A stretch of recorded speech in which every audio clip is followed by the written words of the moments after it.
아직 예수께서 말씀하실 때에 회당장의 집에서 사람들이 와서 회당장에게 이르되 당신의 딸이 죽었나이다. 어찌하여 선생을 더 괴롭게 하나이까? 예수께서 그 하는 말을 곁에서 들으시고 회당장에게 이르시되 두려워하지 말고 믿기만 하라 하시고 베드로와 야고보와 야고보의 형제 요한 외에 아무도 따라옴을 허락하지 아니하시고 회당장의 집에 함께 가사 떠드는 것과 사람들이 울며 심히 통곡함을 보시고 들어가서 그들에게 이르시되 너희가 어찌하여 떠들며 우느냐? 이 아이가 죽은 것이 아니라 잔다 하시니 그들이 비웃더라.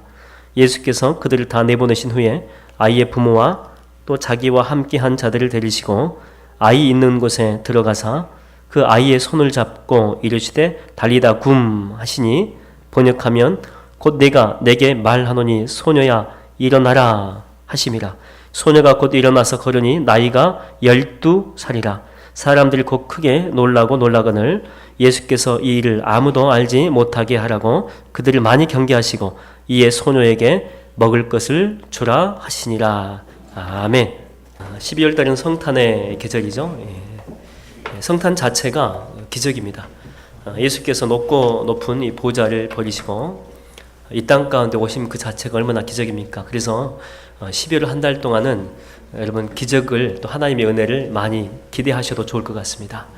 여러분의 가정과 또 여러분의 사업장과 또 여러분 자신과 여러분의 자녀들에게 하나님의 은혜와 기적이 넘쳐나게 되기를 축원드립니다. 울림이 좀 있어서 조금만 줄여주면 감사하겠습니다. 그래서 우리 옆 사람 보고 한번 성탄절 아직 멀었지만 미리 한번 인사하겠습니다. 메리 크리스마스. 하나님의 은혜가 여러분과 함께하게 되기를 바랍니다. 강영우 박사라고 하는 분이 계시는데 이분은 이미 2012년도에 소천하셨습니다. 그분이 쓴 이 자서전적인 책 가운데 보면 우리가 오르지 못할 산은 없다 라고 하는 책이 있습니다. 자기 자신의 인생 여정에 교훈을 담아가지고 쓴 책이죠. 오래된 책이긴 하지만 볼 때마다 큰 감동이 있고 또 은혜가 있습니다. 이분은 시각장애인이죠. 시각장애인인데 한국에서는 살 방법이 없죠. 그래서 미국으로 건너가게 됩니다. 근데 거기서 열심히 살아서 미국의 고위공직자가 됩니다. 차관보까지 지낸 매우 탁월한 분이죠. 이분에게 두 아들이 있었는데 아들이 이렇게 자라면서 이 장애인 아버지에 대한 이 컴플렉스가 이제 생긴 것입니다. 옆집 아버지는 차도 태워주고 축구도 함께 하고 같이 함께 캠핑도 하면서 놀아주는데 자기 아버지는 시각 장애인이기 때문에 아무것도 못한다는 것입니다. 우리들은 불쌍하다. 아버지가 이 장애인이기 때문에 장애인 아버지를 둔 우리들은 불쌍해. 이렇게 생각한 것입니다. 그러니까 어릴 때는 아이들을 잘 몰랐는데 자녀가 자라면서 이 사춘기가 다가오면서 장애인 아빠라고 하는 그 사실이 그들에게 이제 커다란 이 문제로 다가온 것입니다. 이때 이 강영우 박사는 자녀들을 부르죠. 그러면서 뭐라고 이야기하냐면 얘들아 현대의학으로는 나를 고칠 수가 없다. 그러나 아마 너희 세대에서는 분명히 나를 고칠 수 있을 거야. 그러면서 너가 의사가 돼가지고 이 아버지를 고쳐주면 어떻겠니? 너가 훌륭한 의사가 돼가지고 아버지 고쳐주면 되잖아. 이런 이야기를 듣기 전까지는 아버지가 이 장애인이라고 하는 그 사실이 너무나도 부끄러웠는데 그리고 이런 환경에서 살고 있다는 자기 자신이 불행하다라고 생각했는데 그 아버지의 말 한마디는요 부정적인 마음에 사로잡혀 있던 그들에게 새로운 비전과 소망을 갖게 한 것입니다. 아 맞다, 이거 불평할 게 아니구나. 내가 나중에 훌륭한 의사가 돼가지고 우리 아버지를 내가 고쳐드려야 되겠다. 내가 의사가 되면 되잖아. 그래서 나중에 정말 이 두 아들 가운데 한 명이 유명한 안과 의사가 됩니다. 그러니까 아버지는 아들에게 절망 속에서 소망을 보여주는 것이죠. 자칫 잘못하면 이 사춘기를 절망 속에서 삐딱하게 보낼 수 있었는데 아버지의 그 말 한마디가 이 감정적으로 예민한 그들에게 소망을 가지고 다시 인생을 열심히 뛸 수 있는 그 믿음을 주었다라고 하는 것입니다. 그래서 여러분 이 말을 하고 하는 게 참 중요합니다. 한마디 말이 사람을 살릴 수도 있습니다. 또 반대로 한마디 말이 여러분들의 톡 내뱉는 말이 또 한 사람을 죽일 수도 있습니다. 저는 여러분의 언어 생활에 은혜가 있게 되기를 주의 이름으로 축원드립니다. 본문에 보면은 회당장 야이로가 나오는데 예수님께 우리가 지난 시간에 살펴보았듯이 자기 딸이 죽을 병에 걸렸습니다. 그래서 주님, 내 딸이 죽을 병인데 예수님이 오셔가지고 고쳐주면 좋겠습니다. 신방 요청을 하죠. 주님은요 승낙합니다. 그리고 지금 주님 모시고 자기 집으로 가는 도중인데 가다가 또 누구를 만납니까? 혈류병 걸린 여자 만나죠. 그 혈류병 걸린 그 여자를 고쳐주었는데 그것도 옷만 살짝 스쳤을 뿐입니다. 그런데 오래된 그 고질병이 기적처럼 치유된 것입니다. 아마도 이 사건을 보고 회당장은 큰 감동을 받았을 것입니다. 왜냐하면 혈류병이라고 하는 그 병은요 난치병입니다. 또 이 난치병을 달고 무려 12년 동안 고생한 여자가 이 옆에 있는 사람들 다 알고 있거든요. 이 가버나움이 큰 도시가 아니기 때문에 이 여자가 12년 동안 너무나도 많은 고생을 했는데 소망이 없는 것 다 알고 있습니다. 그런데 점차 차도가 진행이 되면서 치유된 것이 아니고 단번에 치유된 것입니다. 순간 이 회당장 야이로는 무엇을 느꼈겠습니까? 야, 맞다.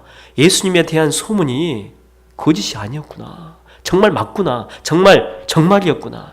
그래, 이 여자가 나았다면, 난치병으로 12년 동안 고생했던 이 여자가 단번에 나았다면 12살 된 내 딸도 분명히 나을 거야. 주님만 모시고 간다면, 예수님이 그냥 안수만 해주시면 내 딸이 분명히 나을 거야. 그러면서 큰 기대감과 소망으로 회당장의 마음은 들떠 있었을 것입니다. 그리고 이제 거의 집에 왔습니다. 이제 조금만 가면 됩니다. 그런데 바로 그때 자기 집 쪽에서 막 사람들이 웅성거리면서 뛰어오는 것입니다. 선두에 보니까 헐레벌떡 뛰어오는 사람은 자기 집 사람인데 숨도 고르기 전에 회당장 앞에서 툭 한마디 내뱉는 말이 뭐냐면 회당장님 딸 죽었습니다 이 말입니다. 딸이 죽었다는 거예요. 딸이 죽었다는 거. 정말 기가 막히는 말을 하는 것입니다. 하늘이 무너져 내리고 땅이 꺼지는 이 청천벽력과도 같은 그런 말입니다. 아마도 그 말을 듣고 순간 이 야이로는요 온몸에 힘이 쭉 빠지면서 그 자리에 덜썩 주저앉았을 것입니다. 그럴 리가 없다는 게 그럴 리가 없다. 내가 방금 전까지 우리 딸 이렇게 손잡고 눈과 눈을 이렇게 마주치면서 얘야 내가 예수님 모시고 올 테니까 조금만 기다리라. 조금만.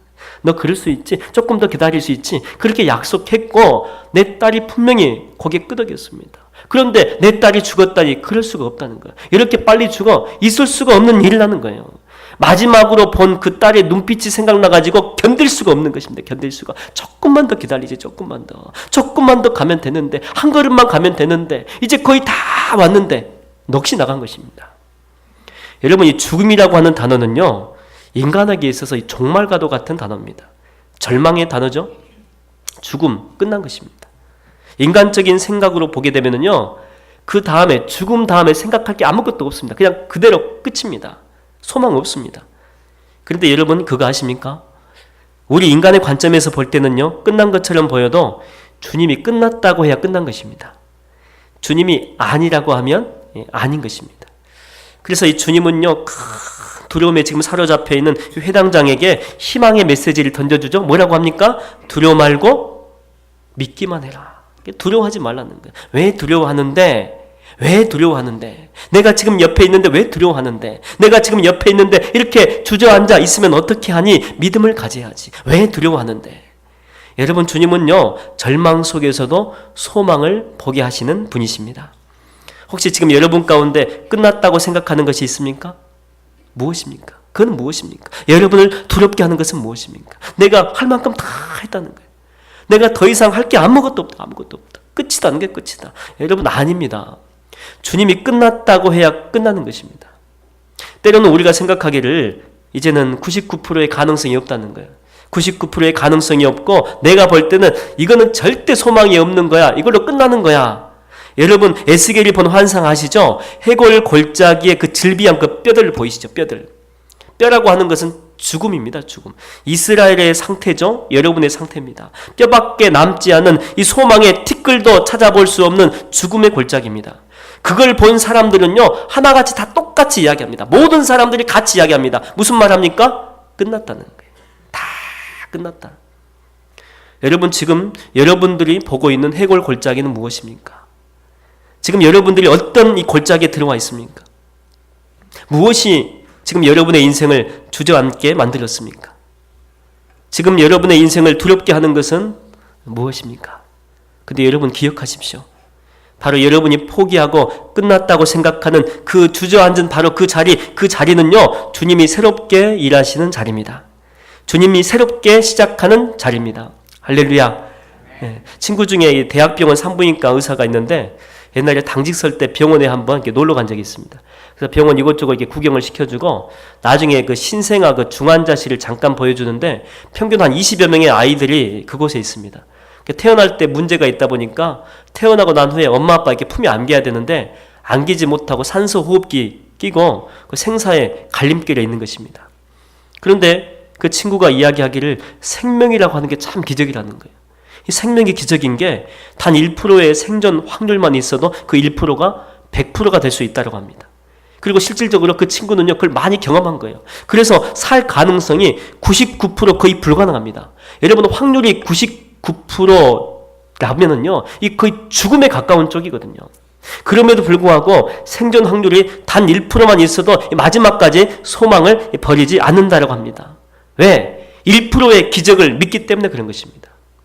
우리가 이 작은 씨앗을 보면서 큰 바위 덩어리하고 비교를 해보게 되면은요, 큰 바위에 비하면 이 씨앗은요, 별것 아닙니다. 정말 약하고 보잘것없죠. 그냥 바위에 붙어있는 부스러기 갖다가 그 씨앗을 눌러버리면은요, 흔적도 없이 사라집니다. 그만큼 씨앗은요, 연약합니다. 반면에 이 바위는 크고 힘이 있고 웅장하죠. 그런데 씨가 이 바위 속에 들어가게 되면 시간이 지나면 어떻게 됩니까? 그 작고 연약한 씨가 바위를 쪼개버립니다.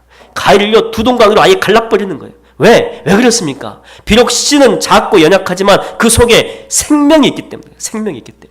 여러분, 생명은요, 그 자체가 능력입니다. 지금 이 죽음이라고 하는 것은 큰 이 바위 덩어리와 똑같죠. 큰 권세를 가지고 있습니다. 그에 반해 가지고 야이로가 지금 품고 있는 이 믿음이라고 하는 것은요, 이 씨앗은요, 거의 보이지 않습니다. 겨자씨보다도 훨씬 더 작습니다. 지금 딸이 죽었다고 하는 그 보고를 듣고 야이로의 마음은요, 거의 99% 절망에 가까운 그런 상태입니다. 그러니까 영적으로나 육적으로나 거의 죽은 상태라고 하는 것이죠. 남겨진 믿음은요, 1%도 안 됩니다. 0.1%도 안 되는 거예요. 그러나 주님은요, 그거라도 붙들라고 하는, 그거라도 붙들라. 주님 1%밖에 안 남았는데 그래도 그거라도 붙들라는 거예요. 왜? 단 1%의 믿음만 있어도 믿음은 생명이니까. 그 생명이 자라게 되면 죽음의 바위를 깨부술 수 있기 때문에. 여러분, 그 믿음이 연약해 보여도 일단 그 믿음이 팽창하기 시작하면은요, 죽음과 사망 권세도 깨트리는 것입니다. 무덤도 박살내고 지옥까지 날려버릴 수가 있기 때문에. 그래서 주님은요, 그 회당장에게 지쳐 쓰러져 있는, 무기력감에 쓰러져 있는 단 0.1%의 믿음도 없는 그 회당장에게 그거라도 붙들라는 거야. 그거라도 붙들면 기적이 일어난다는 거예요. 여러분, 지금 여러분의 삶에서 절망하는 부분은 무엇입니까? 무엇이 여러분을 좌절하게 만들고 있습니까? 여러분, 아직 안 끝났습니다. 주님이 끝났다고 해야 끝난 것입니다. 왜 스스로 끝났다고 하면서 포기하십니까? 주님께서 십자가에 돌아가신 후에 베드로는요, 다시 그냥 갈릴리 호수로 돌아갑니다. 평소에 하던 대로 그냥 그물질 똑같이 합니다. 주님과 함께 했던 그 3년간의 추억은 한여름밤의 그 꿈에 불과했습니다. 그래, 맞아. 송충이는 솔잎을 먹여야지. 우리 같은 이 갈릴리 어촌의 시골뜨기들이 뭘 하겠어? 하나님 나라를 세운다고? 내가 다시 생각해도 참 한심하다는 거, 한심하다. 참 어리석은 짓이었지. 부질없는 꿈에 불과해서 분수에 맞게 놀아야지. 그러면서 모든 걸 포기한 채 주님 만나기 전으로 돌아가 버린 것입니다. 그러니까 교회 다니기 전의 모습 있죠. 그러니까 신앙생활을 하기 전의 모습으로 돌아가 버린 것입니다. 베드로는 주님의 죽으심과 더불어서 이 모든 것들이 다 끝났다고 생각한 것입니다. 바로 그때 부활하신 주님께서 베드로에게 나타나신 것입니다. 물론 이렇게는 말 안 했지만은요, 이런 마음이 있었을 거예요. 주님은 나타나셔가지고 아마 이렇게 뒤통수한테 때리고 싶었을 것입니다. 야, 임마, 끝나게 뭘 끝나? 네가 끝냈다고 끝나는 게 어디 있어? 내가 아직 끝내지 않았는데. 지금까지 워밍업 한가요? 워밍업. 이제부터 본격적인 시작인데 내 대신 말이야, 내 대신 훨씬 더 능력 있는 분이 오시는데 그분이 성령님이시다. 그분은 나보다 훨씬 더 사역적인 능력이 파워풀해. 이제 그분과 함께 사도행전의 시대를 열어가야 될 것 아니니? 성령의 시대를 열어가야지. 그러면서 강력한 성령님이 임재하시는데 사도행전이 쫙 열리는 것입니다. 바로 성령님과 함께 초대교회 부흥의 역사는 새롭게 시작이 됩니다. 끝났다고 생각했는데 새로운 시작이었습니다. 여러분, 아직 끝나지 않았습니다. 지금 주님이 여러분 옆에 계시는데 왜 그렇게 절망하십니까? 왜 그렇게 낙심하십니까? 왜 그렇게 주저앉아 있습니까? 왜? 대체 무엇 때문에 두려워하고 슬퍼하십니까? 왜 나만 겪는 고난이냐고 슬퍼하지 마세요. 고난의 뒤편에 있는 주님이 주실 축복 미리 보면서 감사하세요. 감사하세요. 너무 견디기 힘든 지금 이 순간에도 주님이 일하고 계시잖아요. 남들은 비록 앉아있을지라도 주저앉아 있을지라도 당신만은 일어서세요. 당신만은 힘을 내세요. 힘을 내세요. 주님이 손잡고 계시잖아요. 주님이 나와 함께함을 믿는다면 주님이 지금 이 시간에 나와 함께함을 믿는다면 어떤 역경도 이길 수 있잖아요. 여러분 오늘 주님은요 회당장에게 뭐라고 말씀하십니까? 두려워 말고 믿기만 하라니. 믿기만 하라. 믿음이 어디 갔니? 방금 전까지 그 있던 그 믿음이 어디 가버렸니? 왜 두려워하니? 내가 네 옆에 있는데 왜 좌절하고 넘어져 있니? 여러분 동일하게 주께서 우리에게 말씀하십니다. 회당장에게 했던 똑같은 말을 여러분에게 말씀하십니다. 두려워하지 말라는 거예요. 두려워하지 말아라. 그리고 믿기만 해라. 믿기만 해라. 이 음성이 오늘 여러분에게 들려지는 복이 있게 되기를 주의 이름으로 축원드립니다. 주님은 드디어 회당장의 집에 도착합니다. 가봤더니 아이는 이미 죽었죠. 죽었습니다. 사람들은 슬퍼하면서 통곡하고 있습니다. 그때 주님은 뭐라고 이야기하십니까? 안 죽었다는 거예요. 안 죽었다. 안 죽고 잔다. 잔다는 것입니다. 그 이야기를 듣고 사람들은요 어떤 마음을 가졌을까요? 어떤 생각을 했을까요? 뭐 잔다고? 지금 우리가 죽은 거 분명히 확인했고 사후 경직이 시작되는 것까지 다 봤는데 그러면서 비웃는 것입니다. 처음에 이 비웃음은요 이 마음속에 있었지만 비웃다 보니까 그 비웃음이 목소리를 타고 바깥으로 튀어나온 것입니다. 그들이 비웃는 순간 이 40절에 보니까 주님은요 갑자기 비웃는 사람들을 다 쫓아버립니다. 나가라는 거예요. 나가라는 거예요. 여기서 다 나가라는 거예요. 내가 비웃는 사람과는 함께 할 수 없다는 것입니다. 그리고 그 기적의 현장에 누구를 데리고 들어갑니까? 예수님께서 데리고 왔던 그 세 명의 제자들 있죠. 베드로와 야고보와 요한 그리고 야이로 이 부부만 데리고 들어갑니다. 여러분 이 세 제자는요 예수님이 무엇을 하든지 간에 적어도 주님에 대한 철저한 믿음이 있었던 사람입니다. 그리고 이 야이로 이 부부도 마찬가지죠. 주님이라면 내 딸을 살릴 수 있다. 다른 사람은 몰라도 주님이라면 할 수 있다. 그런 믿음이 이 부부에게는 있었던 것입니다. 이걸 통해서 우리가 알게 되는 것이 뭐냐? 바로 기적의 현장은 아무나 볼 수 있는 것 아닙니다. 하나님의 영광이 드러나는 현장은요 아무나 볼 수 없습니다. 누구만 볼 수 있습니까? 믿음 있는 사람이에요. 믿음 있는 사람. 믿음이 있는 사람만 볼 수 있다는 것입니다. 주님이 부활하실 때도 마찬가지인데 부활하신 주님께서 수만 명 모아놓고 나 부활했다 광고 안 했습니다. 여러분 아무에게나 주님은 부활의 모습 보여주지 않았습니다. 적어도 자기하고 관계가 있는 사람들 그 중에서 믿음이 있는 자들에게만 부활의 기적과 부활의 열매를 보여준 것입니다. 여러분 기적은요 아무나 볼 수 없습니다. 또 기적은 아무나 경험할 수 있는 것 아닙니다. 그렇기 때문에 주님은 이 복음서에서 수많은 병자를 치유하실 때 그럴 때마다 통상 하신 말씀이 무엇이었습니까? 무슨 단어를 써가지고 말씀하셨죠? 항상 믿음이에요. 믿음. 내 믿음이 너를 구원하였으니 내 믿음이 크도다. 내 믿음대로 될지어다. 믿음이에요. 믿음.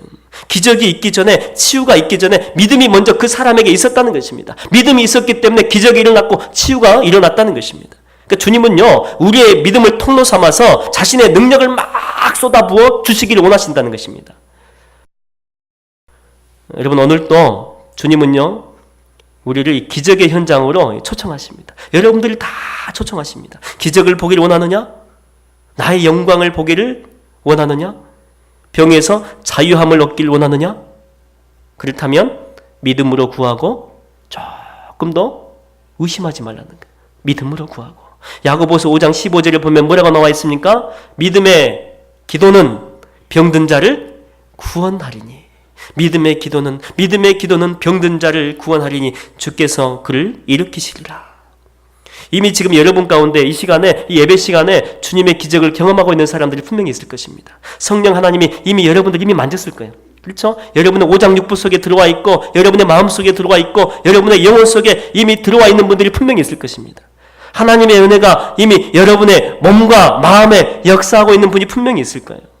초대교회 역사를 보게 되면 예배 중에 능력과 기적과 이사가 풍성하게 넘쳤습니다. 매주마다 간증이 있었습니다. 내가 한 주간 주의 말씀을 듣고 세상 속에 살아갔는데 진짜 해결되지 못할 문제인데 성령께서 길을 내주셨습니다. 하나님께서 해결해 주셨습니다. 내가 예배 가운데 간절한 심정으로 주님 앞에 나왔는데 주께서 치료해 주셨습니다. 내 마음을 만져주셨습니다. 내가 정말 죽을 것 같았는데 소망이 없었는데 내가 다시 회복이 됐습니다. 여러분, 지루한 예배 이런 건 없습니다. 성령께서 역사하시는데, 성령께서 성도들 사이를 막 운행하시는데 지루할 틈이 어디 있습니까?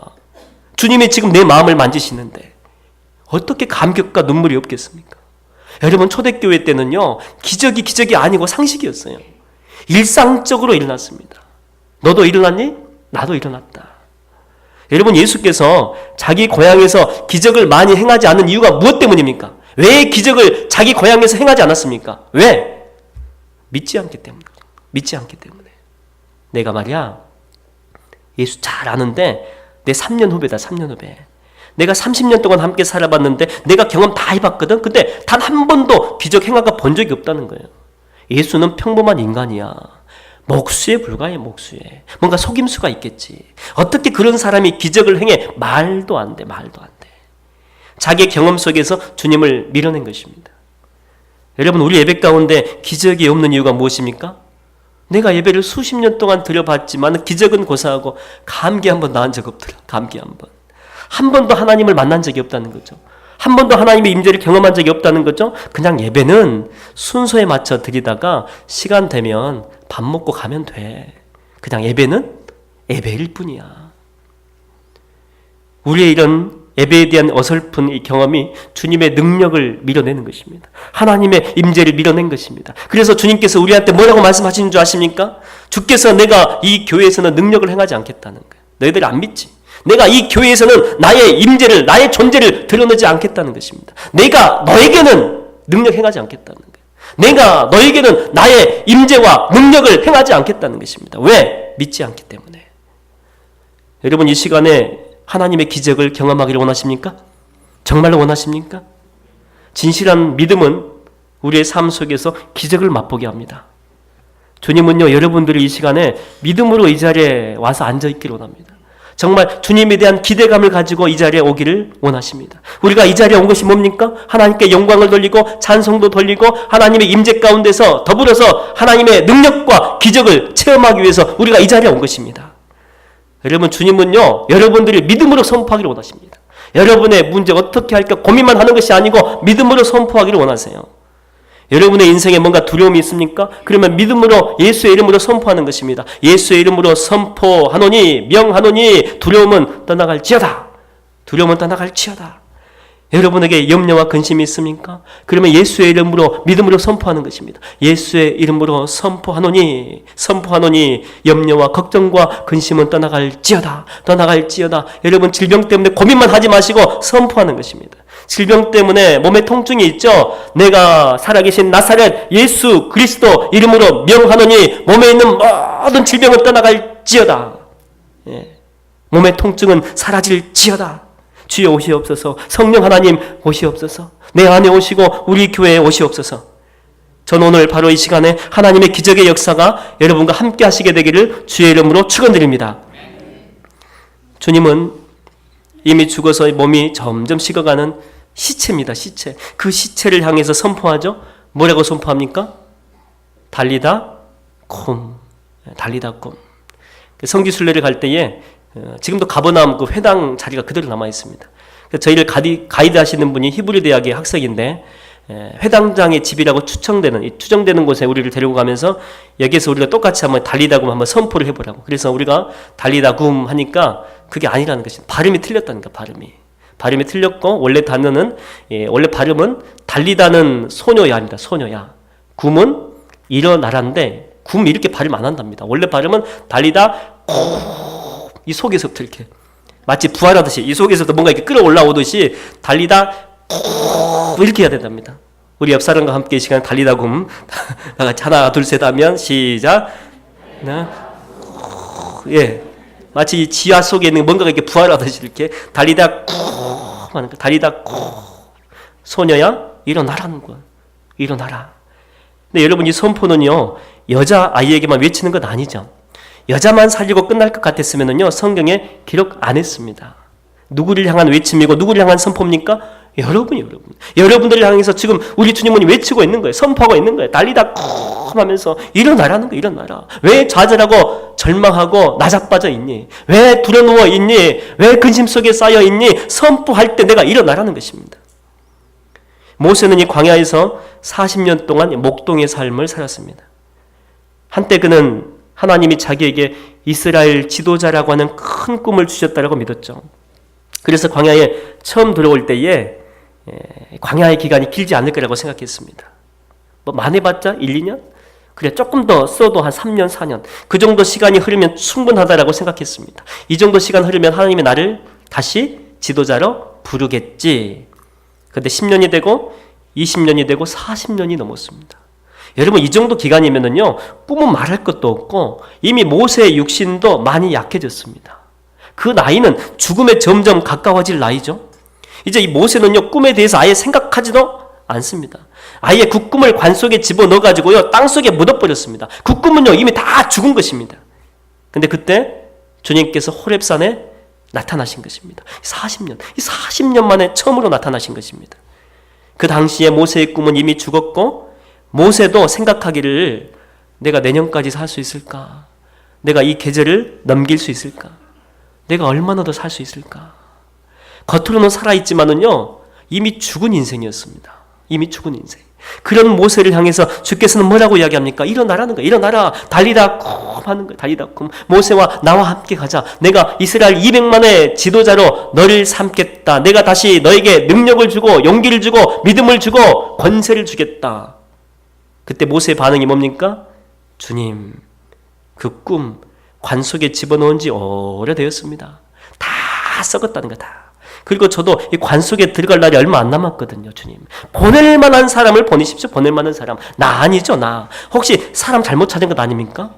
주님, 저를 지도자로 삼으면 주변 사람들이 다 비웃습니다. 하나님 비웃고 나 비웃습니다. 저 무덤 속에 들어갈 날이 얼마 안 남았다니까. 얼마 안 남았어요. 저 땅 속에만 안 들어갔지 이미 시체라니까요. 이미 죽은 것과 똑같습니다. 그런데도 하나님 마음 바뀌지 않습니다. 너 맞다는 거예요. 너 맞다. 내가 사람 잘못 찾은 것이 아니고 너 맞게 찾았다는 거예요. 내가 찾던 바로 그 사람이 바로 너라는 거예요. 너다. 달리다 쿰 하는 거예요. 달리다 쿰. 일어나라. 모세야 일어나라는 거예요. 여러분, 하나님이 선포하면 기적이 일어납니다. 할렐루야. 하나님이 선포하면요 능력이 나타납니다. 하나님이 선포하면 사막에 생명수가 다시 흐르기 시작합니다. 주의 선포가 있으면은요 메마른 여러분의 인생에, 여러분의 삶과 여러분의 육신에 성령의 담비가 다시 내리기 시작합니다. 하나님이 선포하면 죽었던 우리의 꿈이 다시 살아나기 시작합니다. 여러분, 주님은요 지금 우리 가운데 이미 오셨습니다. 이미 이곳 가운데 임재해 계십니다. 소노에게 찾아오신 것처럼, 호렙산에 모세를 찾아가신 것처럼 오늘 이 시간에 우리 하나님께서 우리에게 지금 오셨습니다. 오늘 주께서 오셔서 여러분들의 그 죽은 심장, 죽어가는 심장에 대고 선포합니다. 이미 죽어버린 그 꿈을 향해서, 죽어가고 있는 그 육신을 향해서 주께서 생기를 불어넣어 주시면서 다시 선포합니다. 달리다 쿵 하면서, 달리다 쿵. 일어나라, 일어나라, 일어나야지. 왜 좌절하고 있니? 일어날 마음만 있으면 일어날 수 있다는 거예요.